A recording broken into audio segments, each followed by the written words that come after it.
അതിലെ അവസാന വെള്ളിയാഴ്ച മക്കയിലെ ഹറം പള്ളിയിൽ പ്രാർത്ഥനയ്ക്ക് എത്തിയത് ദശലക്ഷക്കണക്കിന് വിശ്വാസികളാണ്. ഷെയ്ഖ് യാസിർ അൽ ദോസരി ജുമാ നമസ്കാരത്തിനും ഖുതുബയ്ക്കും നേതൃത്വം നൽകി. സൗദിയിൽ ഇന്ന് റമദാൻ 29 രാവ് കൂടി ആയതിനാൽ നാളെ പുലരുവോളം വിശ്വാസികൾ ഹറം പള്ളിയിൽ ആരാധനാകർമ്മങ്ങളിൽ മുഴുകും.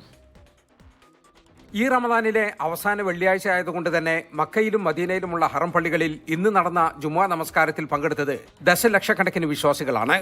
രാവിലെ തന്നെ ഹറം പള്ളികൾ നിറഞ്ഞു കവിഞ്ഞു.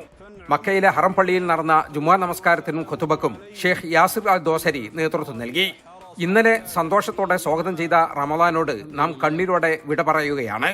പുണ്യമാസത്തെ നാം എത്രത്തോളം ഉൾക്കൊണ്ടു എന്ന് വിലയിരുത്തുക അവസാന ദിവസങ്ങളിലാണ്. അതുകൊണ്ട് സൽക്കർമ്മങ്ങൾ വർദ്ധിപ്പിക്കണമെന്നും റമദാന് ശേഷവും അവ നിലനിർത്തണമെന്നും ഷെയ്ഖ് ദോസരി ഉത്ബോധിപ്പിച്ചു.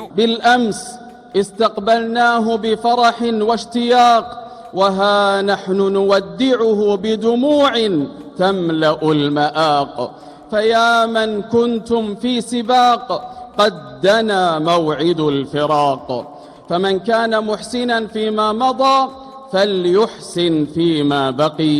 മദീനയിൽ നടന്ന പ്രാർത്ഥനയ്ക്ക് ഷെയ്ഖ് അഹമ്മദ് അൽ ഹുദൈഫി നേതൃത്വം നൽകി.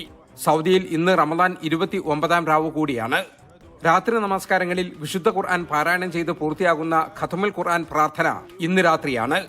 അതുകൊണ്ട് തന്നെ നാളെ പുലരുവോളം ദശലക്ഷക്കണക്കിന് വിശ്വാസികൾ ഹറം പള്ളികളിൽ ചെലവഴിക്കും. അതേസമയം നാളെ ശവ്വാൽ മാസപ്പിറവി നിരീക്ഷിക്കാൻ സൗദി സുപ്രീം കോടതി നിർദ്ദേശിച്ചു.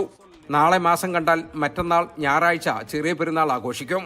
നാളെ മാസം കണ്ടില്ലെങ്കിൽ ഞായറാഴ്ച റമദാൻ 30 പൂർത്തിയാക്കി തിങ്കളാഴ്ചയായിരിക്കും ചെറിയ പെരുന്നാൾ. ജലീൽ കണമകലം, 24 ജിദ്ദ.